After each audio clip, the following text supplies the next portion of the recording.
الرحيم الحمد لله رب العالمين والعاقبة للمتقين ولا عدوان إلا على الظالمين والصلاة والسلام على أشرف الأنبياء والمرسلين محمد النبي الكريم وعلى آله وصحبه أجمعين.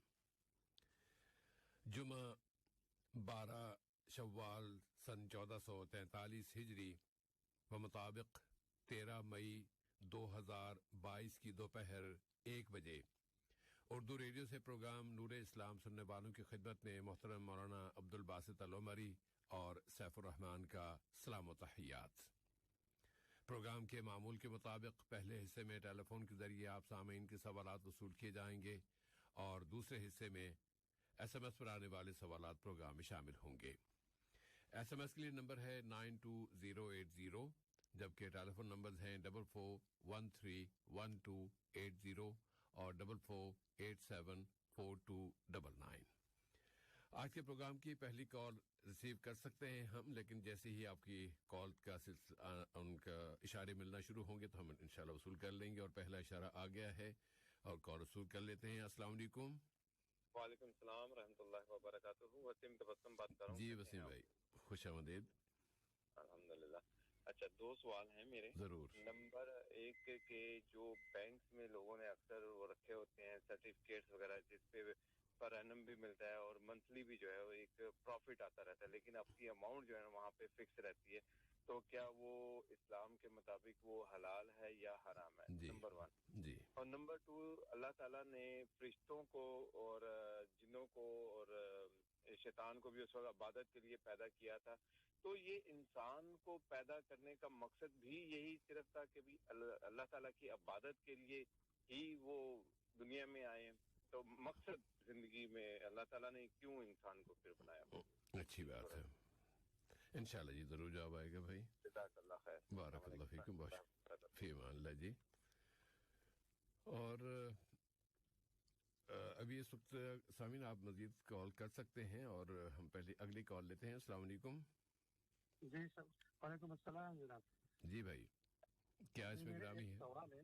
جی نام بتا دیں گے بھائی؟ اگر نام سے بغیر کام چلے گا تو ٹھیک ہے بتائیں گے.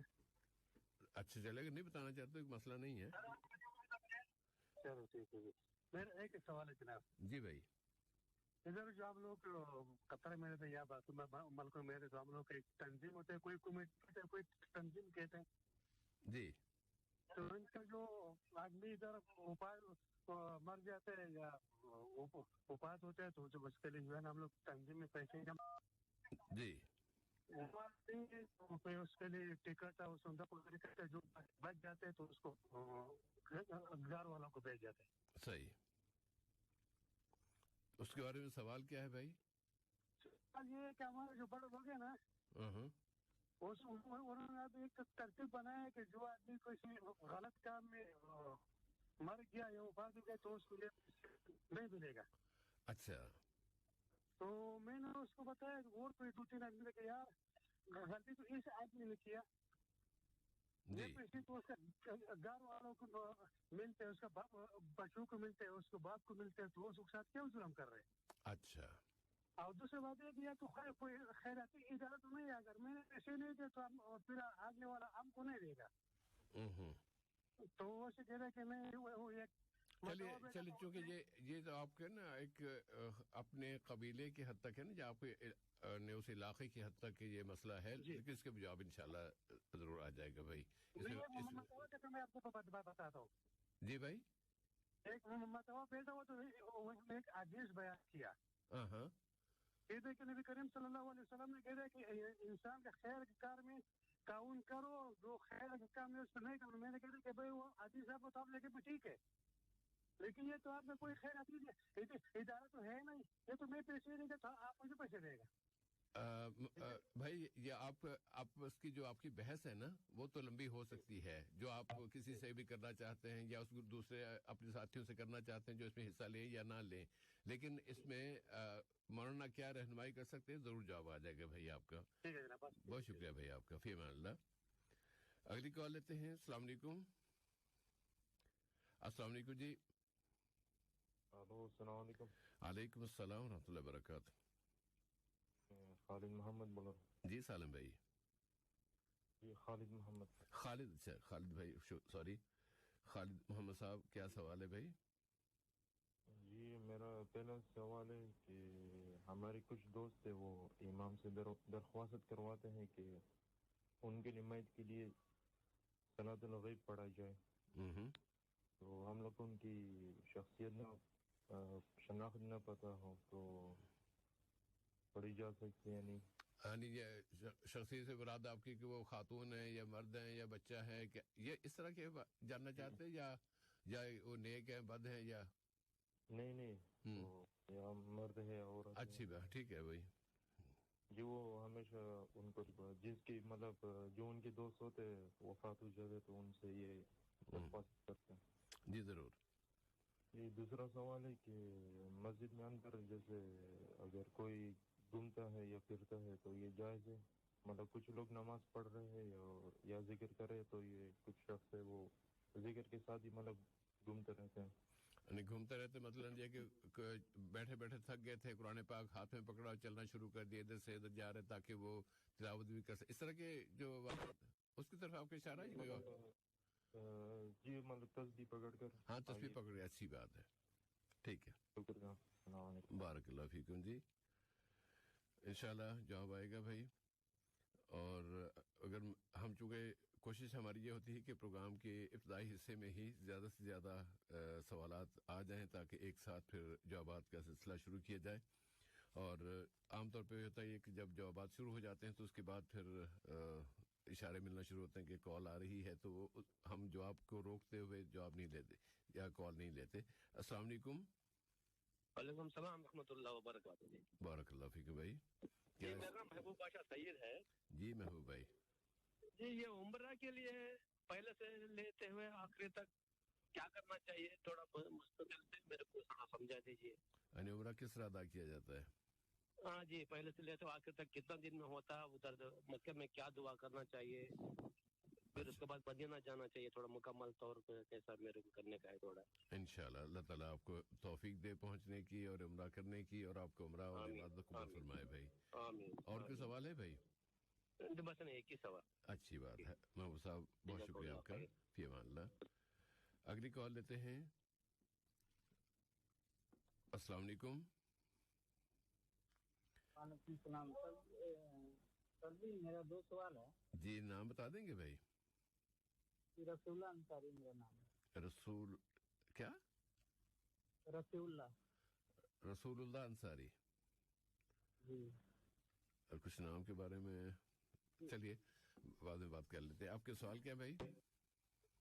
جی جیسے فجر کا نماز پڑھنے جاتے ہیں ہم لوگ، جی جیسے جماعت کھڑا ہو چکا ہے، سنت پڑھنے کا ٹائم نہیں ملا، تو فجر کا جماعت فرض پڑھ کے پھر اس کے بعد میں سنت پڑھ سکتے ہیں؟ ضرور. فوراً کی کریم پھوٹنے کے بعد میں پڑھ سکتے ہیں. اچھی بات ہے. اور دوسرا سوال ہے، جی جیسے اپنا بچہ ہے، چھوٹا سا بچہ، تو اس کو بارمبار فون ویڈیو کال میں دیکھنا یا آمنے سامنے دیکھنا، تو کچھ لوگ کہتے ہیں نا کہ باپ کا اور ماں کا نظر لگ جاتا ہے، اس کو بارمبار نہیں دیکھنا چاہیے، باپ مطالعے کا نظر خراب ہوتا ہے، کیا صحیح بات ہے؟ اس طرح کا بات اسلام میں ہے؟ یعنی بچے نظر لگ جاتی ہے، یہ بات ہے. اس کے بعد نظر کے بارے میں پوچھنا چاہ رہے ہیں آپ؟ والدین کی بھی نظر لگ. ہاں والدین والد کا بارمبار دیکھنے سے نظر لگ جاتا ہے، نظر خراب ہوتا ہے. اچھی بات. انشاءاللہ جواب آئے گا. جی انشاءاللہ بھائی. بہت شکریہ آپ کا محترم انصاری صاحب. فی امان اللہ. جی اگلی کال بھی آ جاتی تو اچھا تھا. چلیے اب ہم پھر جوابات کا سلسلہ شروع کرتے ہیں، اور جوابات کے ابتدا ہم دعا سے کرتے ہیں. اور دعا جو ہم ان دنوں بطور خاص وہ دعائیں پروگرام میں شامل کر رہے ہیں جو نبی کریم صلی اللہ علیہ وسلم نے تعلیم فرمائی ہیں، بتایا ہے کہ فرض نماز کے بعد یہ دعا مانگا کرو. تو نبی کریم صلی اللہ علیہ وسلم نے روزانہ فجر کی نماز کے بعد جو دعائیں بتائی ہیں پڑھنے کے لیے، اللہ کے حضور مانگنے کے لیے، ان میں سے ایک دعا یہ ہے مختصر دعا ہے، اور لیکن اگر آپ تھوڑی سی توجہ دیں گے تو بہت آسانی سے آپ کو یاد ہو جائے گی اور بہت مفید ہے. اس میں 3 نقاط ہیں. ایک ہے نفع بخش علم کا حصول، ایک ہے پاکیزہ رزق کا حصول، اور دوسرا ایسے کاموں کا سرانجام دیا جانا جو اللہ تعالیٰ کے ہاں شرف قبولیت حاصل کرے، اللہ تعالیٰ ان کاموں کو قبول فرما لے. اللہ کے رسول صلی اللہ علیہ وسلم یہ دعا مانگا کرتے تھے، اور ہمیں بھی فرمایا کہ ہم مانگے کہ اللہم انی اسألک علما نافعا ورزقا طیبا وعملا متقبلا. اللہم انی اسألک علما نافعا ورزقا طیبا وعملا متقبلا. اللہ تعالیٰ ہمیں یہ دعا اور اس طرح کی دوسری تمام دعائیں جو اللہ کے رسول نے ہمیں بتائی ہیں نمازوں کے بعد اور دوسرے اوقات کے لیے ہمیں مانگنے کی توفیق عطا فرمائے.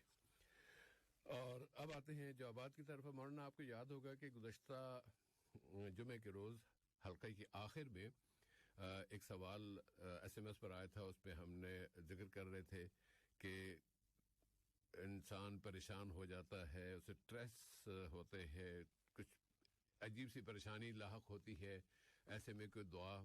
تو اس میں آپ نے فرمایا تھا کہ کچھ آپ مزید ارشاد فرمانا چاہتے ہیں، تو کیا فرمائیے گا؟ السلام علیکم ورحمۃ اللہ وبرکاتہ. وعلیکم السلام ورحمۃ اللہ وبرکاتہ. الحمد للہ رب العالمین والصلاة والسلام علی عبدہ ورسولہ نبینا محمد وعلی آلہ واصحابہ اجمعین، اما بعد. بسم اللہ الرحمن الرحیم. جس سے میں یہاں پر ماشاءاللہ آپ نے گزشتہ حلقے میں جو ہے تقریباً بہت ساری مفید باتیں پیش کی. ان کے ساتھ ساتھ جو ہے جو اللہ تعالیٰ کا ذکر کثرت سے کرتے رہیں، اور اس کے بعد رنج و غم سے بچنے کے بارے میں اللہ تعالیٰ کی پناہ مانگتے رہیں. اور سے بھائی شاید کچھ ہفتے پہلے کسی عالم صاحب ایک یوٹیوب پہ ایک حلقہ پیش کر رہے تھے، جیسے عام طور سے آپ جو ہے قرآن آیات کے ذریعے جو ہے علاج کا طریقہ پیش کرتے ہیں.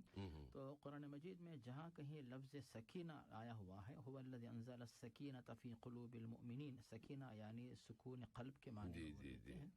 تو ایسے آیات تقریباً انہوں نے کچھ 7 آیتیں بتائی ہیں کہ جہاں پر سکینت کا لفظ یا سکینہ کا لفظ آیا ہوا ہے، تو ان کی بھی کثرت سے تلاوت کرنے سے فائدہ ہو سکتا ہے. تو یہ ان کا اجتہاد ہے. اگر ہو سکتا ہے کہ موصوف کو بھی جو ہے ان آیات کے پڑھنے سے فائدہ ہوتا ہو تو جو ہے موصوف استفادہ کریں. اور دوسری بات سے بھائی کہ جو سٹریس کا جو سبب ہے، ریزن، اس پہ ذرا غور کریں کہ یہ دنیا کی زندگی جو ہے وہ عارضی ہے. دنیا میں انسان کے سامنے جو ہے مشکلات پیش آتی ہیں اور چلی جاتی ہیں، لیکن اصل جو محاسبے کا جو معاملہ ہے وہ آخرت جو وہ مرحلہ ہے. تو اس مرحلے کے لیے اللہ تعالیٰ کا سامنا جو کرنا ہے، اگر اس کو ہم پیش نظر رکھیں تو دنیا کے جو بہت سارے غم اور رنج جو ہے وہ ہلکے ہو جاتے ہیں کہ ہمارے سامنے اور بھی جو ہے اہم ذمہ داریاں موجود ہیں، ان کے لیے ہمیں کچھ کرنا چاہیے. یہ تو ختم ہو جائیں گی ذمہ داریاں انشاءاللہ، لیکن جب تک اللہ تعالیٰ کے سامنے ہم اس محاسبے کا مرحلہ پار نہ کریں تو ہم لوگ نجات نہیں پا سکتے. تو اس طرح کا جو آخرت کا احساس بار بار ذہن میں رہیں اور وہ مرحلہ آسانی سے پار کرنے کے لیے بھی دعا کرتے رہیں، تو ہو سکتا ہے کہ دنیا کا جو رنج ہے وہ انشاءاللہ اس میں تخفیف ہو جائے. جی صاحب بھائی بإذن اللہ تعالی. اب آتے ہیں آج کے سوالات کی طرف. وسیم تبسم بھائی کا سوال کہ بینک میں جو مختلف سرٹیفکیٹس رکھے جاتے ہیں ان پر ماہانہ آمدنی بھی ہوتی ہے اور سالانہ بھی، اور اس کے ساتھ یہ کہ جو اصل رقم ہے وہ محفوظ رہتی ہے، کیا یہ سود ہے؟ جس سے بھائی بینک کے توسط سے یا بینک کے ذریعے، سودی بینک کے ذریعے جو یعنی آپ اس گفٹ کہیں یا پھر آپ اسے تحفہ کہیں، انعام کہیں، آپ جو ہے اپنی سرٹیفکیٹ وغیرہ رکھنے کی وجہ سے جو مال دیا جاتا ہے، آخر اس کا مقصد کیا ہے کہ آپ نے بینک کے اندر اپنی رقم رکھی ہے، سودی بینک ہے، اس کے اوپر جو ہے محض آپ کی جو سرٹیفکیٹس ہیں وہ رکھنے کی وجہ سے اضافی رقم آپ کو ملتی ہے. تو اس میں کوئی شک نہیں کہ وہ ایک ایسا کام جو آپ حلال طریقے سے نہیں کما رہے ہیں بلکہ ناجائز طریقے سے کما رہے ہیں، تو اس طریقے کو نہ اپنا ایسا طریقہ چھوڑ دیں. واقعی اگر آپ کو کہیں مال کمانا ہے تو جائز طریقے پہ کوئی تجارت کریں، یا پھر جو اسلامک بینک کے اندر ان کے توسط سے آپ کو کوئی طریقہ ملتا ہے کہ ہم جو اپنے مال کو بڑھا سکتے ہیں تو وہ طریقہ آپ اپنائیں. لیکن اپنی سرٹیفکیٹ بینک میں آپ نے رکھ دی، اس کے بعد اس پہ آپ کو جو ہے پیسہ مل رہا ہے، تو یہ طریقہ جہاں تک مجھے سمجھ میں آ رہی ہے بات دلائل کی روشنی میں کہ جائز نہیں ہے اسے بھائی. جزاک اللہ خیراً. اور وسیم صاحب کا دوسرا سوال کہ اللہ تعالیٰ نے فرشتوں کو پیدا کیا، جنوں کو پیدا کیا، اور پھر اس کے بعد انسانوں کو پیدا کر دیا. فرشتے عبادت کر رہے تھے، جنوں کو عبادت کے لیے پیدا کیا، پھر انسانوں کی کیا ضرورت تھی کہ ان کو بھی عبادت کے لیے پیدا کیا؟ جی صاحب بھائی، اس بارے میں پہلی بات یہ ہے کہ کچھ سوالات کے جوابات ایسے ہیں جن کا ذکر ہمیں قرآن میں اور احادیث میں ملتا ہے، اور کچھ سوالات ایسے ہیں جن کی حکمت جو ہے اللہ تعالیٰ بہتر طریقے سے جانتا ہے، اور اللہ تعالیٰ نے خود ایسے کچھ جوابات انسان کی عقل جس حد تک جو ہے وہ پہنچ سکتی ہے اس حد تک اللہ تعالیٰ نے جوابات پیش کیے ہیں. اور ان جوابات میں سے ایک جواب ہمیں ملتا ہے سورۃ الذاریات کے اندر جو ہے وما خلقت الجن والانس الا لیعبدون، کہ اللہ رب العالمین نے بے شک اللہ تعالیٰ کی عبادت کے لیے ہی جن اور انسان سب کو پیدا فرمایا. اور دوسری بات جو ہے بھائی کہ جب اسی طرح کا ایک سوال فرشتوں نے اللہ تعالیٰ کے سامنے پیش کیا تھا کہ وَإِذْ قَالَ رَبُّكَ لِلْمَلَائِكَةِ إِنِّي جَاعِلٌ فِي الْأَرْضِ خَلِيفَةً قَالُوا تَجْعَلُ فِيهَا مَن يُفْسِدُ فِيهَا وَيَسْفِكُ الدِّمَاءَ. تو اللہ تعالیٰ نے کیا فرمایا کہ اللہ تعالیٰ جو ہے حکمت، اللہ تعالیٰ کی حکمت جو ہے وہ ان تمام یعنی فرشتوں کے سوال اور سب کے جو علم ہے ان کے مقابلے میں اللہ تعالیٰ کا علم جو ہے اعلیٰ و ارفع ہے. تو اس معنی میں جو ہے فرشتوں نے کیا کہا کہ سبحانک لا علم لنا الا ما علمتنا انک انت العلیم الحکیم. انسان کی تخلیق کے جو اہم مقاصد ہیں تو ان کے بارے میں زیادہ علیم اللہ تعالیٰ زیادہ علم رکھتا ہے، اور حکمت اللہ کی حکمت کا تقاضا تھا کہ انسان کو پیدا فرمائیں. ویسے ہم دیکھتے ہیں صاحب بھائی کہ جہاں تک ملائکہ ہیں تو ملائکہ کے اندر جو ہے اللہ تعالیٰ نے ایسی صفت رکھی ہے کہ ان کو بھوک نہیں ہوتی، پیاس نہیں ہوتی، شہوت نہیں ہوتی، بس وہ اللہ تعالیٰ کی عبادت کے پابند رہتے ہیں اور ان سے کوئی گناہ نہیں ہوتا. لیکن انسانوں کے اندر اللہ تعالیٰ نے سب چیزیں رکھی ہیں کہ اسے بھوک بھی ہوتی ہے، پیاس بھی لگتی ہے، شہوت بھی ہوتی ہے، اور ثواب یا گناہ دونوں کام کرنے کا اختیار ہے. تو یا فرشتوں کے پاس کوئی امتحان نہیں ہے کیونکہ وہ صرف نیک کام ہی کر سکتے ہیں اور برا کام نہیں کر سکتے. لیکن انسان کے پاس دو راستے ہونے کے باوجود یہ جو ہے اللہ تعالیٰ شاید جو بہت ساری حکمت، یہ حکمت بھی فرشتوں کے سامنے ظاہر کرنا چاہتا ہے کہ وہ انسان اللہ تعالیٰ کا پسندیدہ ہوگا جو اپنے نفس کے بجائے اللہ تعالیٰ کی بات مانے، اور دوسری طرف جو شخص اپنے نفس کی بات مان کر اللہ تعالیٰ کی بات ٹھکرا دے یا پھر شیطان کی بات مانے وہ جو ہے اللہ تعالیٰ سے دور ہوگا. اس طرح کی کئی ہزار حکمتیں جن کو اللہ تعالیٰ بہتر طریقے سے جانتا ہے، اسی لیے اللہ تعالیٰ نے انسان کو پیدا کیا ہوگا. تو ہمارا علم تو محدود ہے، اسی حد تک ہم جو ہے بتا سکتے ہیں، اور مزید انشاءاللہ ہم امید رکھتے ہیں. کبھی میں سوچتا ہوں کہ بہت سارے سوالات ذہن میں آتے ہیں جن کا جواب مجھے نہیں ملتا، تو سوچتے ہیں کہ انشاءاللہ قیامت کے دن اللہ سے پوچھیں گے یا اللہ یہ چیزیں تھیں جو ہماری سمجھ میں نہیں آئی، تو ذرا ان کا جواب دے دے. تو اللہ کے دربار میں گزارش کریں گے تاکہ ان کے جوابات جب مل جائیں انشاءاللہ. جی صاحب بھائی جزاک اللہ خیراً. مولانا اس میں اگر دوسری آیت بھی شامل کر لی جائے کہ جس میں ایک تو یہ ہے نا کہ اللہ تعالیٰ نے فرما دیا کہ میں نے جنوں کو اور انسانوں کو صرف اس لیے پیدا کیا کہ وہ عبادت کریں، لیکن ساتھ ہی جب وہ واقعہ جس کی طرف آپ نے اشارہ کیا آپ نے سورہ بقرہ کی ابتدائی آیت میں، اس میں اللہ تعالیٰ نے یہ بھی بتایا کہ علم، دنیا کا علم اور آخرت کا علم کا حصول، اور وہ علم جو کہ فرشتوں کے پاس نہیں تھا اللہ تعالیٰ نے انسانوں کو دیا، اور انسانوں کو وہ علم دے کے پھر دنیا میں بھیجا کہ تم اس علم سے استفادہ کرو اور دنیا کو بناؤ. یہ بناؤ اور بگاڑ کا جو عمل ہے نا اس میں شیطان بگاڑتا ہے، اور انسان کو یا مسلمانوں کو یہ ذمہ داری سونپے گی کہ وہ بنائے اور علم کی بنیاد پر بنائے.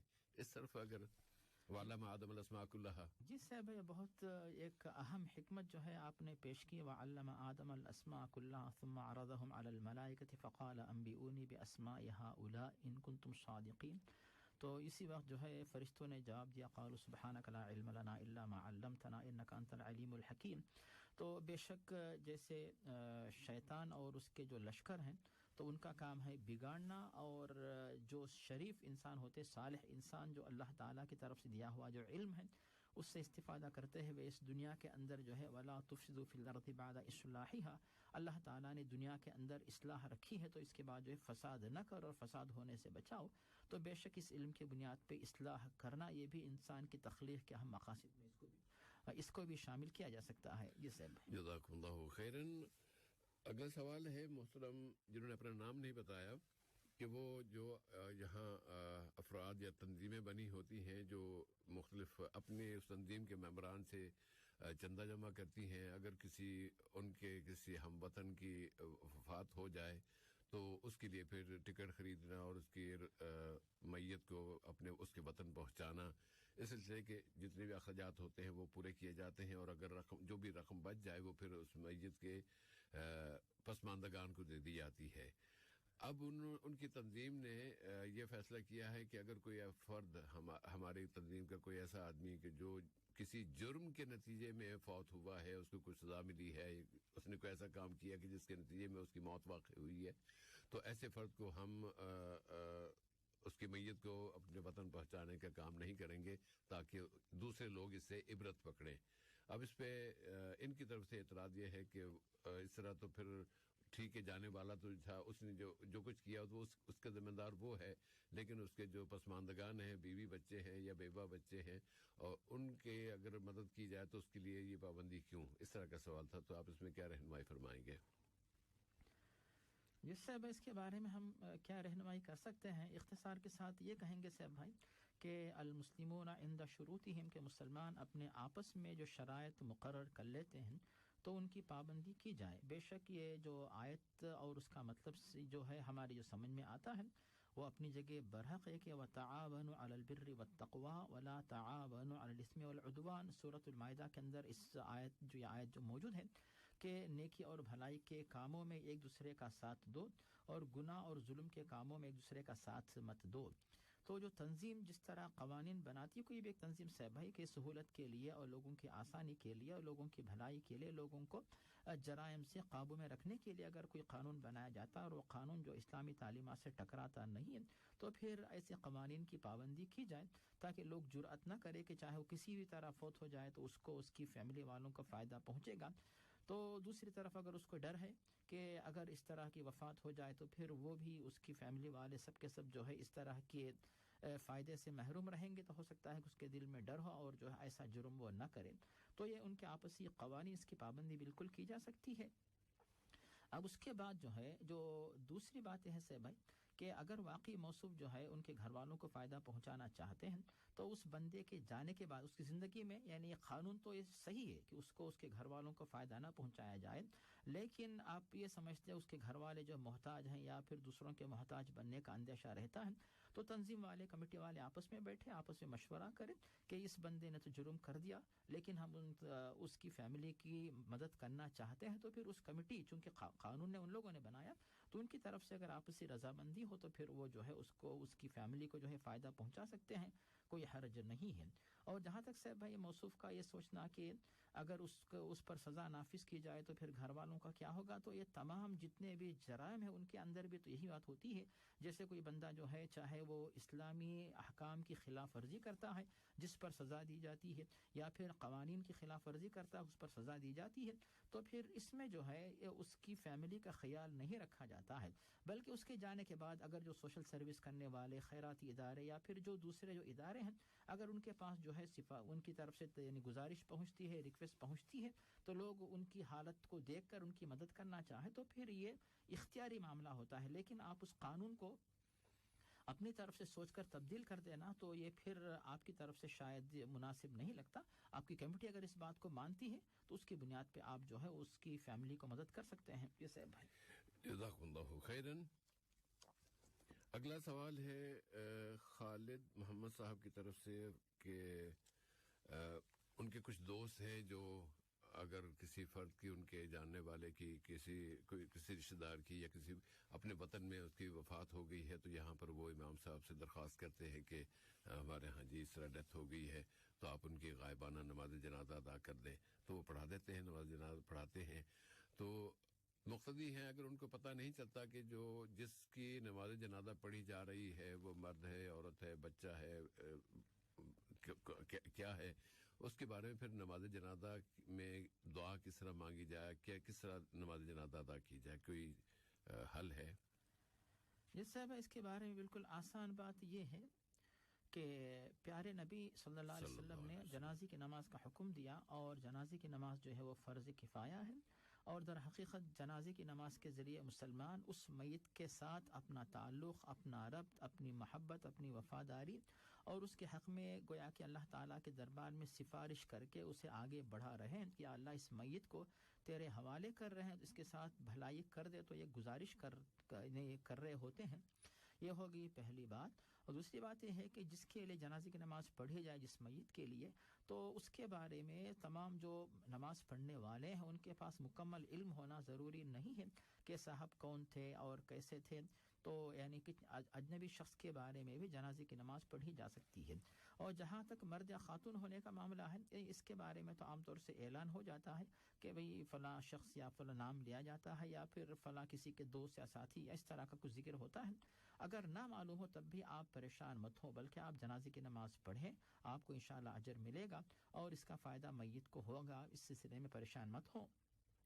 اور صاحب بھائی جو جنازے کی جو 2 دعائیں ہیں ان میں سے ایک دعا جو ملتی ہے ہمیں کہ اللہم اغفر لحینا و میتنا و شاہدنا و غائبنا و صغیرنا و کبیرنا و ذکرنا و انثانا, اس کے اندر صاحب تمام جتنے بھی مسلمان ہیں تو ان سب کو اس میں کور کیا جاتا ہے, یعنی بچے, بڑے, مرد و خواتین, تو ان تمام کو اس میں جوڑا جاتا ہے. اس اعتبار سے جو ہے شاید پیارے نبی نے یہی یعنی اسی لیے مناسب سمجھا کہ اس دعا کو پیش کیا جائے کہ اس کے اندر جو ہے یہ دعا تمام کے تمام ہر قسم کی میت کو کام دیتی ہے, کام آ سکتی ہے. اور کسی بھی طرح یعنی کوئی بھی مسلمان کوئی بھی یعنی نماز کس کے لیے بھی پڑھیں, کسی بھی مسلمان کے لیے, تو سب کو جو ہے پڑھنے والے بھی اور جس کی نماز پڑھی جائے سب انشاءاللہ مستفید ہوں گے. اسی لیے ایسی دعا بتائی گئی, آپ نماز جنازہ پڑھیے, ثواب کمائیے, اس کے بارے پریشان مت ہوگے کون تھی کیا تھی, اس کی آپ کے لیے پریشانی کی ضرورت نہیں ہے. جی صاحب بھائی جزاک اللہ خیر. بلکہ ذہن میں یہ آتا ہے کہ جو دوسری دعا ہے کہ اللہم من احییتہ منا, تو من کا اگر لفظ بنیاد بنائیں تو پھر تو وہاں پر بھی مذکر مؤنث دونوں شامل ہو جاتے ہیں. جی صاحب بھائی, اللہم من احییتہ منا فاحیہ الاسلام ومن توفیتہ منا فتوفی الایمان, تو یہاں پر بھی جو ہے من کا لفظ جو ہے یہ عمومی ہو جاتا ہے, سب کے سب اس میں شامل ہو جاتے ہیں. جی صاحب بھائی بارک اللہ فیکم. اور خالد صاحب کا دوسرا سوال یہ تھا کہ کچھ لوگ تسبیح ہاتھ میں پکڑے ہوئے مسجد میں ادھر سے ادھر جا رہے ہوتے ہیں, گھوم پھر رہے ہوتے ہیں. اب انہوں نے گھوم پھرنے کے لفظ استعمال کیا ہے, لیکن کیا اس طرح اور دوسرے نمازوں یا دوسروں کی نماز میں کوئی خلل پڑنے کا اندیشہ ہو سکتا ہے ان کی نظر میں, تو کیا اس طرح جائز ہے چلنا؟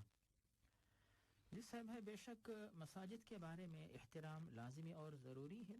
اور پیارے نبی صلی اللہ علیہ وسلم نے ایک بدو کو جب نصیحت کی تھی, جب اس نے ایک غلطی کر دی تھی, تو آپ نے بتایا کہ مساجد جو ہیں یہ عبادت کے لیے, نماز کے لیے, تلاوت کے لیے بنائی گئی ہیں. تو بے شک مساجد کی تعمیر کا مقصد اور عبادت یہ سب چیزیں ملی جلی ہیں. لیکن اگر کوئی شخص جو ہے نماز سے فارغ ہو گیا ہے اور اس کے بعد جو ہے مسجد کے اندر جو پیر درد ہونے کی وجہ سے, تھکاوٹ کی وجہ سے, یا پھر ہو سکتا ہے کہ اپنے جسم کو فریش رکھنے کے لیے, ایکٹیو رکھنے کے لیے کسی بھی وجہ سے جو ہے مسجد میں اگر چل پھر رہا ہے, اس کی ممانعت نہیں ہے. مسجد کو اگر وہ اس کی بے حرمتی نہیں کرتا ہے, مسجد کو گندی نہیں کرتا ہے, اور اسی طرح جو ہے مسجد میں جو لوگ نماز پڑھ رہے ہیں ان کو ان کی عبادات میں خلل نہیں ڈالتا ہے, چاہے نماز پڑھنے والے ہوں یا پھر تلاوت کرنے والے, کسی کو خلل نہیں ہوتا. تو اس میں کوئی حرج نہیں ہے کہ لوگ آتے جاتے, جیسے لوگ نماز پڑھتے ہیں اور ذکر کرتے ہیں, تلاوت کرتے ہیں, تو باہر سے لوگ جو وضو کرتے ہیں نماز پڑھ کے چلے جاتے, اس طرح بھی آنے جانے والوں سے بھی خلل ہو سکتا ہے. تو کسی کی نیت خلل ڈالنے کی نہیں ہے, انداز وہ نہیں ہے اور خلل نہیں ہو رہا ہے, تو اس میں کوئی حرج نہیں ہے. بلکہ لوگوں کو جو ہے مسجد کے اندر جو بھی حصہ ہے اس سے استفادہ کرنے دیجیے, اس پہ کوئی یعنی اسلامی تعلیمات میں ممانعت نہیں ملتی ہے. جزاک اللہ خیرن. مولانا اس میں اگر اس طرح بات تک پہنچائی جائے کہ کچھ موومنٹ یا کچھ حرکت چلنے پھرنے کی ایسی ہوتی ہے کہ جس کو روکنا چاہیے, وہ حالات کے مطابق, کتنے لوگ بیٹھے ہوئے ہیں, لوگ ان کے چلنے پھرنے سے ڈسٹرب تو نہیں ہو رہے ہیں, ان کی نماز ڈسٹرب تو نہیں ہو رہی, وہ ان کی توجہ ادھر ان کی طرف تو نہیں جا رہی دوسروں کی, ایسے میں ان کو روکا جا سکتا ہے. لیکن اگر ایک اس کونے میں بیٹھا ہوا ہے, ایک اس کونے میں بیٹھا ہوا ہے, ایک فرد جو ہے وہ چلتا پھرتا ہوا تسبیح کرتا جا رہا ہے, تو اس میں کوئی بھی مانعت نہیں ہونی چاہیے. یہ صاحب ہے بہت فرق ہو جاتا ہے واقعی دونوں حالتیں الگ ہوتی ہیں. ایک حالت تو وہ ہے کہ کئی لوگ بیٹھے ہیں اور ان کے سامنے سے کوئی گزر رہا ہے تو سب کو تکلیف ہوتی بے چینی ہوتی ہے, یعنی کوئی ایسا راستہ تو نہیں ہے کہ عمومی کوئی سڑک ہے تو یعنی اس طرح انداز نہ اپنائے کہ وہ کسی سڑک پہ چل رہے ہوں. بہت زیادہ لوگ ہو تو پھر ادب مسجد کا ادب و احترام ہے, ان کی عبادات کا بھی خیال رکھیں. اور جیسے آپ نے فرمایا کہ لوگ دور دور بیٹھے ہیں اور کوئی شخص جو ہے کسی یعنی ان سے ہٹ کے جو ہے تھوڑا چل رہا ہے تو دونوں یعنی خلل نہیں ہوتا, اس میں کوئی حرج نہیں ہے. جیسے جزاک اللہ خیراً. اور سامعین اب جو سوال ہم پیش کر رہے ہیں اس کے جواب کے بعد اگر آپ مزید رابطہ کرنا چاہیں تو اس کے موقع موجود ہوگا. سوال ہے محترم محبوب بادشاہ صاحب کا اور فرماتے ہیں کہ عمرے کے بارے میں بتا دیجیے کہ عمرہ کس طرح ادا کیا جاتا ہے, ابتدا سے اختتام تک اس میں کیا کیا کیا جاتا ہے. انہوں نے دعا کا بھی ذکر کیا اور مدینہ جانے کا بھی. اس سے اس میں ہم خلاصے کے طور پہ یہ کہیں گے کہ اللہ تعالیٰ نے قرآن مجید سورۃ البقرہ میں واضح کیا وَأَتِمُّ الْحَجَّ وَالْعُمْرَةَ لِلَّهِ کہ حج عمرہ اللہ تعالیٰ کے لیے مکمل کرو. اور اسی طرح جو ہے پیارے نبی واضح فرماتے تابعوا بین الحج والعمرہ کہ جب کبھی موقع ملے حج عمرہ اس طرح بار بار کرتے رہو. اور اسی طرح العمرۃ للعمرہ کفارۃ لما بینہما کہ ایک عمرہ آپ نے کیا اس کے بعد دوسرا عمرہ بعد میں کیا تو دونوں کے درمیان اگر گناہ ہو جاتے ہیں تو پھر اللہ تعالیٰ اس عمرے کی وجہ سے ان گناہوں کو معاف فرما دیتا ہے. تو اس طرح کی بہت ساری فضیلت عمرے کے بارے میں آئی ہیں, تو کسی کو بھی موقع ملے تو کوشش کرے کہ عمرے پہ جا کے آئے, اور حج کا موقع ملے تو حج پہ بھی جائیں انشاءاللہ. یہ ہوگی سے اپنی پہلی بات جی. اور دوسری بات جو ہے عمرے کے اندر سے بھائی 4 جو ارکان ہوتے ہیں بالکل آسان ہے. ان میں سے پہلا رکن جو ہوتا ہے احرام باندھنا, میقات کے پاس احرام باندھنا, اور دوسرا کام ہوتا ہے کعبے کا طواف کرنا, تیسرا کام ہوتا ہے صفا و مروہ کے درمیان سعی کرنا, اور چوتھا کام ہوتا ہے اپنے سر کے بال مرد حضرات کے لیے منڈوا لینا یا پھر کٹوا لینا. اگر خواتین ہو تو صرف جو ہے 1 انچ کے برابر جو ہے اپنے سر کے جو بالوں کے کنارے سے جو ہے کاٹ لینا. تو یہ جو ہے عمرے کے 4 ارکان ہوتے ہیں. اب اس کے بعد جو سب سے پہلے میقات پہ پہنچنے کے بعد جو ہے آپ کوئی بھی نماز ہو اس نماز کے بعد غسل کر کے اپنے جو سلے ہوئے کپڑے اتار کے احرام کی 2 چادریں باندھ کے جو ہے آپ عمرے کی نیت دل میں کریں, اور اس کے بعد جو زبان سے کہیں اللہم لبیک بعمرہ. اس کے بعد جو ہے لبیک اللہم لبیک اس طرح تلبیہ کہیں, اور اس کے بعد جو ہے آپ جو بھی آپ کو اکاموڈیشن ملا ہے کمرہ روم وغیرہ وہاں پہ جا کے آپ وضو وغیرہ کر لیں. اور طواف کے لیے باوضو ہونا فرض, جس طرح نماز کے لیے باوضو ہونا فرض ہے. تو آپ جو ہے اس کے بعد مسجد کے اندر جاتے ہوئے المسجد الحرام میں جو دعا پڑھتے وہی دعا پڑھیے. بہت ساری طویل دعائیں ہیں لیکن لوگ اس میں الجھن میں پڑ جاتے ہیں کہ ہر طواف کی الگ دعا بنا لیتے ہیں. جو دعا آپ کو یاد ہے ربنا آتنا ربنا تقبل منا تو دعا پڑھ سکتے ہیں. لیکن جب آپ سب سے پہلے طواف کا آغاز کریں گے تو حجر اسود کے پاس جو ہے طواف کا آغاز کریں, اور اس وقت آپ کہیں کہ بسم اللہ واللہ اکبر کہہ کر جو ہے آپ طواف کا آغاز کریں. اور اس کے بعد جب آپ جو حجر اسود کے پاس آنے سے پہلے جو رکن یمانی ہے وہاں پہ آپ پہنچتے ہیں تو ربنا آتنا فی الدنیا حسنۃ وفی الآخرۃ حسنۃ وقنا عذاب النار دعا, اور طواف کے درمیان جو دعا آپ پڑھ سکتے ہیں اپنے لیے اور دعا کر سکتے ہیں تو جو دعا کرے اپنے لیے, والدین کے لیے, اہل عیال کے لیے, سارے مسلمانوں کے لیے, دنیا و آخرت کے فائدے کے لیے دعا کریں. جب 7 جو ہے طواف کی 7 چکر پورے ہو جاتے ہیں اس کے بعد پھر اگر ہو سکے تو حجر اسود کو بوسہ دے, موقع نہیں ملتا صرف اشارہ کریں. اس کے بعد زمزم کا پانی پیا, اور وہاں پر جو ہے صاحب آپ نے اس سے پہلے ایک بات کی یاد دہانی کر دی کہ طواف کے بعد 2 رکعت نماز ہوتی ہے. تو یہ 2 رکعت نماز بعض علماء نے اس کو واجب کہا, بعض علماء نے جو ہے سنت یا موقدہ کہا. یہ 2 رکعت نماز سے فارغ ہونے کے بعد پھر آپ وہاں سے نکل کر صفا مروہ کے درمیان جو ہے سعی کریں. اور جب آپ صفا کی پہاڑی سے شروع کریں گے تو لا الہ الا اللہ وحدہ لا شریک لہ لہ الملک ولہ الحمد وهو علی کل شیء قدیر, لا الہ الا اللہ وحدہ نصر عبدہ وانجز وعدہ وہزم الاحزاب وحدہ. اس طرح کہہ کر جو ہے آپ دعا کر کے صفا سے نکل کر مروہ کی طرف جائیں. درمیان میں جو جو علامتیں رکھی گئی وہاں پہ جو ہے تیز دوڑیں یا چلیں. اس کے بعد مروہ پہ چڑھ کر یہی دعا پڑھیں, اور وہاں سے نکل کر صفا پر اس طرح 7 چکر پورے ہو جائیں گے. تو اس کے بعد جو اپنے سر کے بال جو ہے وہ آپ منڈوا کر یا کٹوا کر عمرے سے حلال ہو سکتے ہیں, تو عمرے کا احرام آپ اتار سکتے ہیں. اب اس کے بعد سے بھی مکہ مکرمہ سے نکلنے کے بعد مدینہ منورہ کی بات آتی ہے. تو مدینہ منورہ میں جا کر جو ہے جیسے المسجد الحرام میں نماز پڑھنے سے ایک نماز کا ثواب 1,00,000 نمازوں سے زیادہ یعنی فضیلت اس کی ہو جاتی ہے. تو مدینہ منورہ کے اندر جو مسجد نبوی ہے وہاں پر ایک نماز کا ثواب جو 1000 نمازوں سے بڑھ کر وہاں پہ حاصل ہوتا ہے، تو وہاں پہ جائیں. اس کے بعد جو ہے مسجد نبی میں نمازوں سے فارغ ہونے کے ساتھ ساتھ جو ہے پیارے نبی کا جو روضہ ہے، ابوبکر صدیق، عمر بن خطاب، ان کی قبریں ہیں، وہاں پہ جا کر پیارے نبی پر درود پڑھے، الصلاۃ والسلام علیک یا رسول اللہ، السلام علیک ابا بکر، السلام علیک یا عمر، اس طرح آپ سلام کرتے وہاں سے آپ فارغ ہو جائیں. تو اس طرح مکے اور مدینے میں استفادہ کر سکتے ہیں. جس سے جزاکم اللہ خیراً. اور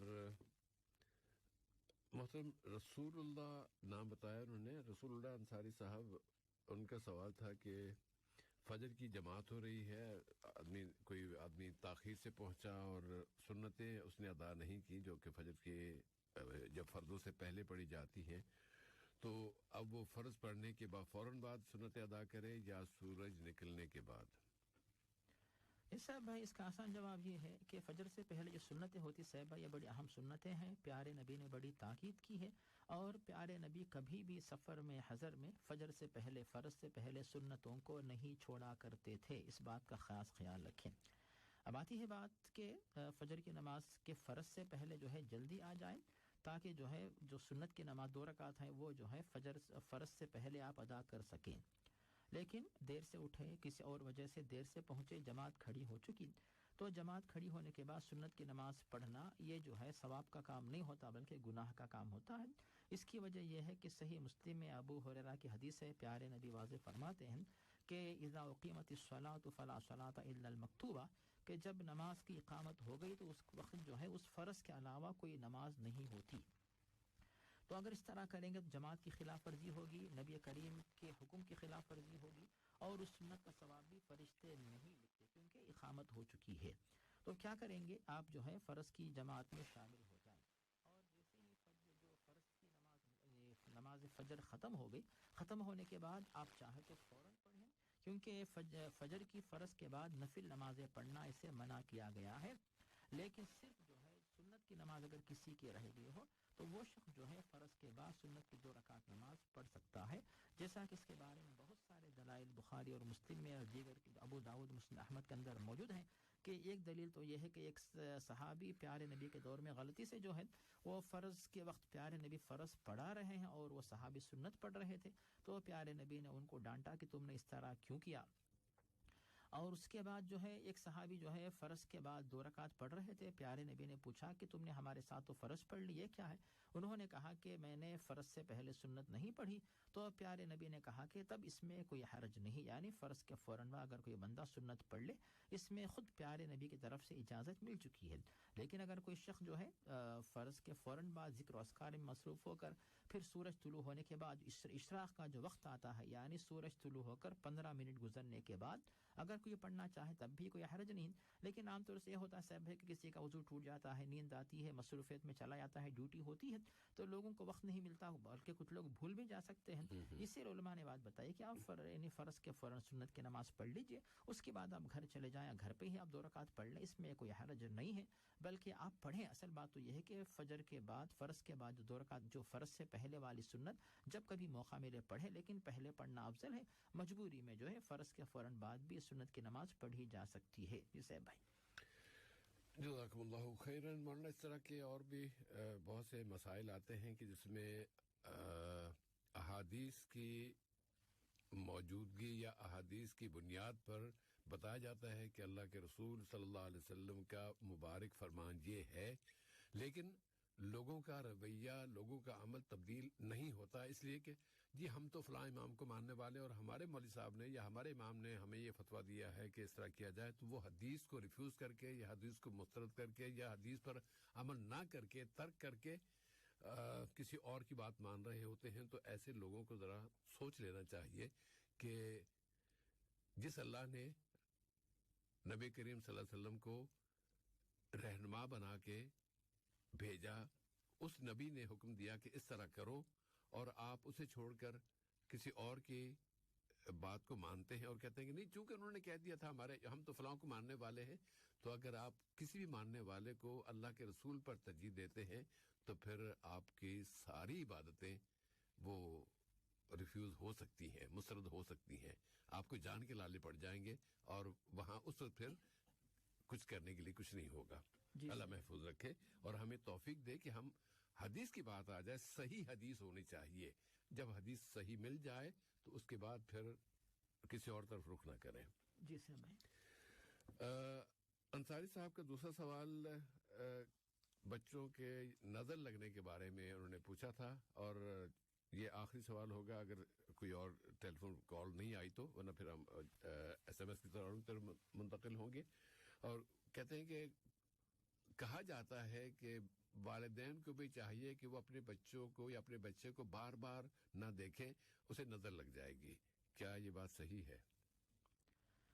جس صاحب یہاں پر ہم یہ بات پیش کر سکتے ہیں کہ جہاں تک نظر کا معاملہ ہے, نظر اور حسد دونوں میں فرق ہے. اور حسد وہ شخص ہوتا ہے جو کسی پسندیدہ چیز کو دیکھ کر برداشت نہیں کر سکتا اور اس کی وجہ سے نظر لگاتا ہے. اور دوسرے نمبر پر والدین جو کہ بچوں کو سب سے زیادہ چاہنے والے, تو پھر وہ حسد کی ذہنیت سے, حسد کے خیال سے نہیں دیکھتے, بلکہ وہ بچوں کو دیکھتے ہیں ماشاءاللہ, لیکن ہو سکتا ہے کہ بچے اتنے اچھے لگے کہ ان کی وجہ سے بھی نظر لگنے کا امکان ہے. اور چاہے یعنی ماں باپ ہوں کچھ بھی ہوں, یہاں پر ہم اس آیت کو بھی پیش کر سکتے ہیں صاحب بھائی جو اس سے پہلے آپ بار بار پیش کرتے رہے, وہ جو سورۃ الفرقان کی آیت کہ ربنا هب لنا من ازواجنا وذریاتنا قرۃ اعین واجعلنا للمتقین اماما, کہ اللہ تعالیٰ سے مسلمان یا اللہ کے نیک بندے دعا کرتے ہیں کہ بیویوں اور اولاد کے ذریعے آنکھوں کو ٹھنڈک نصیب فرما. تو یہ آنکھوں کو ٹھنڈک ہونے کا مطلب دیکھنے پر تو ٹھنڈک حاصل ہوتی ہے, لیکن اگر کسی کو ڈاؤٹ ہے کہ اس طرح جو ہے نظر بد لگنے کا ڈر ہے, تو پھر آپ اس نظر سے یا اس ذہنیت سے مت دیکھیے. یا پھر اللہ تعالیٰ نے خود اس کا جواب دے دیا ہے قرآن مجید سورۃ الکہف کے اندر کہ وَلَوْلَا إِذْ دَخَلْتَ جَنَّتَكَ قُلْتَ مَا شَاءَ اللَّهُ لَا قُوَّةَ إِلَّا بِاللَّهِ. اس آیت کی بنیاد پہ علماء نے بات بتائی کہ ما شاء اللہ لا قوة الا باللہ, اس آیت کے ذریعے بھی جو ہے نظر بد کو دور کیا جا سکتا ہے. اور ہم سب کے پیارے نبی حسن حسین کو نظر بد سے بچانے کے لیے جو دعائیں پڑھا کرتے تھے, اعیذکما بکلمات اللہ التامہ من کل شیطان وہامہ ومن کل عین لامہ. یہاں پر نقصان پہنچانے والی آنکھ سے اللہ تعالیٰ تم دونوں کو بچائے.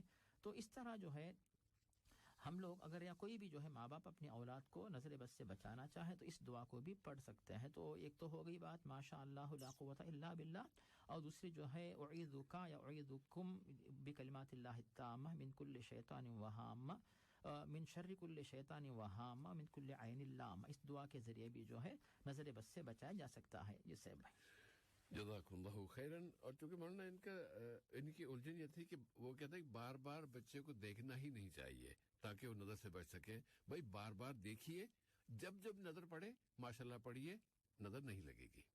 جس سے یہ کیسے ہو سکتا ہے کہ کوئی اپنے بچوں کے بارے میں یہ کہے کہ جو ہے بچوں کو نہ دیکھیں, تو بچے اسی لیے اللہ تعالیٰ دیتا ہے کہ آپ بچوں کو دیکھیں اور بچوں سے خوش ہوں اور بچوں کے لیے دعائیں دیتے رہیں. جسے جزاکم اللہ خیراً. اور اس وقت مزید چونکہ کال نہیں ہے تو ہم ایس ایم ایس کے سوالوں کی طرف چلتے ہیں.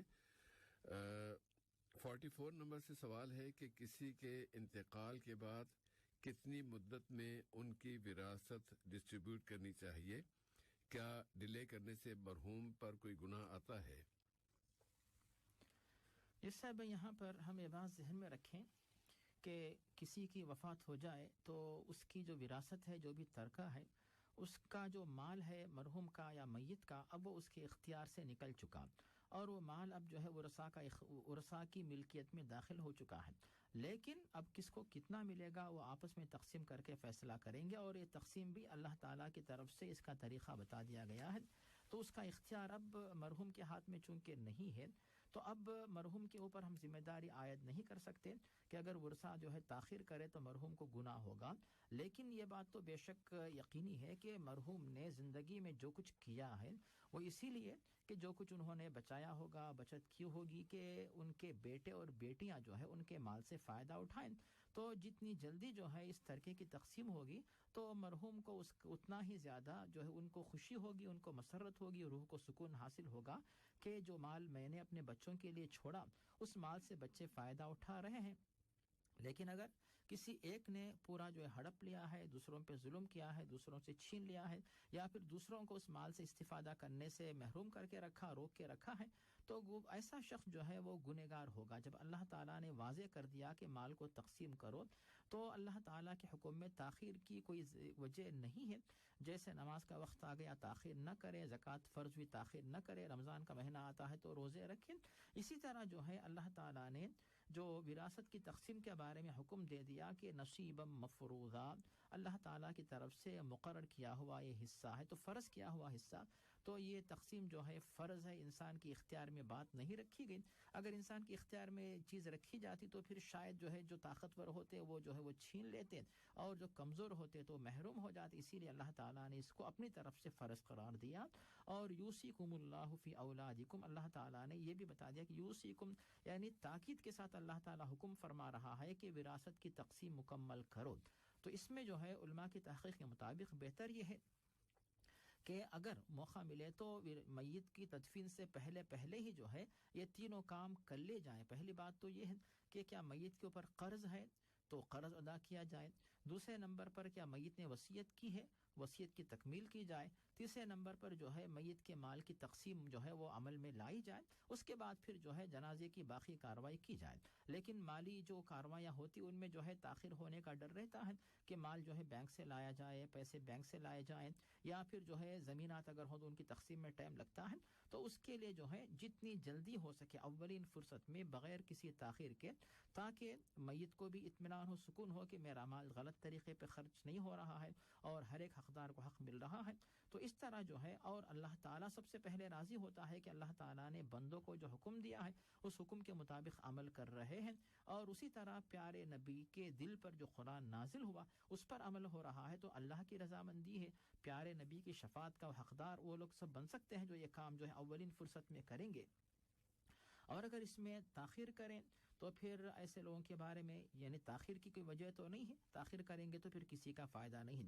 اگر وہ ناجائز طریقے سے کھا رہے ہیں تو پھر ان کے بارے میں یہی کہیں گے کہ وَلَا تَأْكُلُوا أَمْوَالَكُمْ بَيْنَكُمْ بِالْبَاطِلِ، کہ ناحق طریقے سے، باطل طریقے سے ایک دوسرے کا مال مت کھاؤ. اور دوسرے نمبر پر اگر کوئی بندہ اس طرح کھاتا ہے، خود اپنے پیٹ میں، اپنے بچوں کے پیٹ میں وہ حرام کا مال ڈالتا ہے، تو خود بھی اس کے بچے بھی جو ہے سب کے سب عبادات کی قبولیت سے، نیکیاں دعائیں ان کی قبولیت سے محروم ہو جائیں گے. تو گویا کہ اپنے اور اپنے بچوں کے پیٹ میں وہ آگ ڈال رہا ہے، تو پھر یہ خود کا نقصان کر رہا ہے، کسی کو فائدہ اس میں ہونے والا نہیں ہے.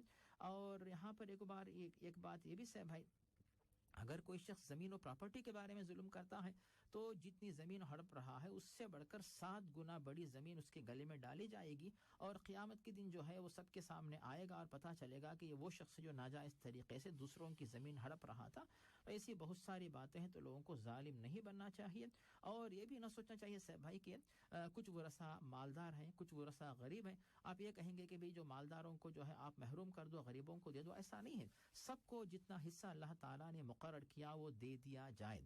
اس کے بعد اگر جو مالدار ورثہ ہیں وہ اپنی خوشی سے، اگر وہ دستبردار ہوتے ہیں کہ چونکہ ہمارے کچھ بھائی، ہماری کچھ بہنیں جو ہیں وہ مالی اعتبار سے کمزور ہیں، تو پھر ہم ان کے لیے جو ہے اپنا کچھ حصہ دے دیتے ہیں، تو ان کی اپنی خوشی کی بات ہے. ورنہ مالدار غریب اس میں بغیر کسی تفریق کے جو ہے جس کو جتنا حصہ ملنا چاہیے کہ للذکر مثل حظ الانثیین، کہ لڑکے کو 2 حصے، لڑکی کو 1 حصہ، اس کی بنیاد پہ جو ہے فوری جو ہے وراثت کی تقسیم عمل میں لائی جائے، چونکہ اللہ تعالیٰ نے اس کو فرض قرار دیا. اور اس طرح عمل کرنا گویا کہ فرض کی تکمیل ہوتی ہے. اس میں کوتاہی گویا کہ فرض میں کوتاہی ہوتی ہے. اور جتنی تاخیر کریں گے تو تاخیر کرنے والے گنہگار ہوں گے، الا یہ کہ کوئی قانونی کارروائی میں رکاوٹ ہو جو ان کے اختیار سے باہر ہے، تو اس کی وجہ سے ان پر گناہ نہیں ہوتا. ورنہ تاخیر کرنے والے جان بوجھ کر اگر تاخیر کرتے ہوں تو پھر ان کے گناہ میں اضافہ ہوتا رہے گا. ہو سکتا ہے ہمیں نہیں معلوم کہ جو مرحوم ہیں جن کا یہ مال ہے ان کی روح اس کی وجہ سے بے چین ہوتی ہو کہ میری امانت جو ہے، جو امانت دار ہیں، کہ ان اللہ یأمرکم ان تؤدوا الامانات الی اہلھا، اللہ کا حکم ہے کہ ہر ایک جو ہے امانت دار کو، جو ہر ایک جو جس کا جو حق ہے اس کی امانت اس تک پہنچائی جائے. امانت حقدار کو نہیں ملتی، ہو سکتا ہے کہ ان کی روح کے لیے بے چینی ہو رہی ہو. یہ تمام جو ہے نقصانات ہونے کا اندیشہ رہتا ہے. اسی لیے تاخیر نہ کریں، جتنی جلدی ہو سکے کوشش کرے، دعا کرے کہ اللہ تعالیٰ راستے بنائے اور قانونی کارروائی کر کے ہر ایک کو اس کا حق پہنچا دے. اور اس طرح کرنے سے ثواب بھی ملے گا جو جلدی کارروائی کر کے یہ ذمہ داری ادا کرتے ہیں. جسے بھائی جزاکم اللہ خیراً. اللہ تعالیٰ تمام فرائض سے موقع پر وقت پر سبکدوش ہونے کی توفیق عطا فرمائے. لیکن مولانا جب آپ ذکر فرما رہے تھے کہ دوسروں کا مال ہڑپ کر جانا وہ کیا اس کا عذاب ہوگا, کتنی زمینیں گلے میں, میرے ذہن میں فوری طور پہ یہ آ رہا تھا کہ شاید اس سے بھی کہیں زیادہ ضرورت ہمارے مسلمانوں کو, آج کے مسلمانوں کو, بر صغیر کے مسلمانوں کو اس طرف توجہ دلانے کی ضرورت ہے, ان لوگوں کو کہ جو اپنی بہنوں کو وراثت میں حصہ نہیں دیتے, بہنوں کا حصہ خود کھا جاتے ہیں. بیٹیوں کو نہیں دیتے کہ جی بیٹیوں کو ہم نے ان کی شادی کی تھی نا, شادی پہ جو ہم نے ان کو وہ جہیز دے دیا تھا نا, بس وہ کافی ہے, وہ معاملہ ختم ہو گیا. بہنیں ہیں, ان کے حق ہیں, کسی اس بہانے کہ کہیں یہ جو ہماری دولت ہے یہ کسی اور خاندان کی طرف منتقل نہ ہو جائے, نہیں دیتے انہیں. جرم کر رہے ہیں, سزا ملے گی, سزا سے ڈرتے نہیں ہیں اور ہیلے بہانے کرتے ہیں, حرام کھاتے ہیں, پھر کہتے ہیں کہ ہماری دعائیں قبول نہیں ہوتی, پھر کہتے ہیں کہ یہ آفتیں کیوں آتی ہیں, یہ ظالم حکمران کیوں آ جاتے ہیں. یہ خود اپنے عمل ان کی طرف توجہ نہیں دیتے. یہ صاحب بہت بڑی سخت بات ہے جو آپ نے پیش کی, تاکہ لوگوں کے دلوں کو جھنجھوڑا جائے اور جو کوتاہی اور ظلم ہو رہا ہے اس ظلم سے باز آ کر عدل و انصاف کا طریقہ اپنائیں. اور حقیقت میں صاحب بھائی اس طرح جو ہے کر کے وہ اپنا خود نقصان کر رہے ہیں, اللہ تعالیٰ کو ناراض کر رہے ہیں. اور شاید ہم یہ نہیں کہنا چاہتے کہ بددعائیں جو مظلوم ہیں ان کی بددعائیں لے رہے ہیں, جو اچھی بات نہیں ہے. اس کے برعکس اگر یہ اللہ و رسول کی بات مانے اور جس کا جو حق ہے اس کو ان کو دے دیں تو اللہ بھی راضی ہوگا, نبی کریم کی شفاعت بھی ملے گی. جن کو جو حق مل رہا ہے تو ان کی دعائیں بھی ملیں گی, اور بال بچوں کو بھی انشاءاللہ جو دے رہے ہیں ان کو اس کی وجہ سے برکت حاصل ہو سکتی. ان تمام باتوں کو پیش نظر رکھیں تو شاید ان لوگوں سے ایسی کوتاہی نہیں ہوتی, بلکہ اولین فرصت میں ذمہ داری ادا کر دیں گے انشاءاللہ. اللہ کرے کہ ہدایت مل جائے, کیونکہ یہ بہت بڑی تعداد ہے لوگوں کی مولانا اس طرح کے اس جرم کا ارتکاب کرنے والوں کی. اور یہاں دوحہ میں بھی ایسے لوگ موجود ہیں جو اپنی بہنوں کو حق نہیں دے رہے. ان کو بھی اگر وہ سن رہے ہیں, اللہ کرے کہ سن رہے ہوں, اور ان کو اس طرف توجہ کرنی چاہیے, ورنہ پکڑے جائیں گے اور مصیبت آ جائے گی. جی صاحب. 44 نمبر سے سوال کہ دجال کے شر سے امت کیسے بچے, کوئی دعا یا کوئی عمل بتا دیجئے, جیسے کوئی قرآن پاک کی کوئی آیت ہو جو ہم پڑھیں, اور ساتھ یہ بتا دیں کہ دجال ہے کون, اس کا شر کیا ہے. اس کے بارے میں مختصر بات ہم اس طرح خلاصہ پیش کریں گے کہ دجال ایک انسان ہے, ایک شخص ہے, ایک غار میں اس کو گرفتار کر کے زنجیروں میں باندھ کر رکھا گیا ہے. اسے ابھی تک باہر آنے کی اجازت نہیں ہے, اور قیامت کے قریب یعنی جب تک یہ باہر نہیں آئے گا, فتنہ نہیں مچائے گا, اس سے پہلے قیامت نہیں آئے گی, بلکہ قیامت کے قریب, قیامت سے پہلے اس کو اس کی جو زنجیریں ہیں یا بلکہ اس کی جو قید ہے اس سے اس کو چھٹکارا ملے گا. اور چھٹکارا ملنا مطلب اس کا خاتمہ بھی اسی وقت ہوگا انشاءاللہ. تو جب اس کے لیے چھٹکارا ملے گا, باہر آئے گا, تو اس وقت جو ہے ساری زمین پر فتنہ مچائے گا, اور ایک انسان ہوگا, ایک کافر ہوگا, ساحر ہوگا اور جھوٹا ہوگا, مفسد ہوگا. اس کا دعویٰ یہ ہوگا کہ وہ خود جو ہے نعوذ باللہ خدا ہے, اور اس کے ثبوت کے طور پہ اپنے جادو کے ذریعے اس کو جو اللہ تعالیٰ کی طرف سے آزمائش کے طور پر جو اختیارات دیے گئے ہوں گے ان کا استعمال کرتے ہوئے بادلوں کو حکم دے گا, بارش ہوگی, زمین کو حکم دے گا, پودے اگیں گے, ان میں اناج آ کر اس کی وجہ سے پھر روٹی بن جائے گی. اس طرح جو ہے وہ جادو کا اظہار کرتا رہے گا, لوگوں پہ ظلم کر کے سب کو جو ہے کافر بنانے کی کوشش کرے گا. اب اس کے بعد صاحب دوسری بات یہ ہے کہ مکہ مکرمہ اور مدینہ منورہ میں وہ داخل نہیں ہو سکے گا. اور مزید یہ بات بھی کہ پیارے نبی فرماتے ہیں اگر وہ دجال آ جائے تو مسلمان اس کے قریب نہ جائیں. لوگ یہ نہ سمجھے کہ میرا ایمان بڑا مضبوط ہے, لیکن اس کے پاس ایسا جادو ہوگا, ایسے شیاطین ہوں گے کہ وہ دلوں میں شبہات و شکوک ڈال کر جو ہے لوگوں کو مرتد بنا سکتا ہے. اسی لیے اس کے قریب نہ جائیں. لیکن آمنا سامنا اگر ہو گیا تو اس کے لیے ایک طریقہ آپ نے بتایا کہ سورۃ الکہف کی جو ابتدائی 10 آیات ہیں تو ان کی تلاوت کریں. اسی لیے مسلمان اپنے گھروں میں اس کی عادت ڈالیں, ہر جمعہ اپنے خود بھی پڑھیں اور اپنے بچوں کو جو ہے سورۃ الکہف کی تلاوت کروائیں, تاکہ یہ سورت اور خاص طور پر اس سورت کی جو ابتدائی 10 آیتیں ہیں وہ زبان پہ چڑھی رہیں. یاد رہے، حفظ رہیں، اور جو ہے دجال کا سامنا ہو تو ہم فوراً ان آیات کو پڑھ لیں تو دجال ایسے شخص کے قریب نہیں آ سکتا۔ اور ایک بات جو ملتی ہے ہمیں بخاری مسلم حضرت عائشہ صدیقہ سے، پیارے نبی جو ہے عائشہ صدیقہ فرماتی ہیں کہ نبی کریم صلی اللہ علیہ وسلم جب کہیں نماز پڑھتے تو نماز کے آخر میں جو ہے جو تشہد پڑھتے تحیات و درود شریف، تو اس کے بعد آپ یہ دعا بھی پڑھتے، اللہم انی اعوذ بک من عذاب القبر واعوذ بک من فتنة المسیح الدجال واعوذ بک من فتنة المحیا و فتنة الممات واعوذ بک من المأثم من المغرم۔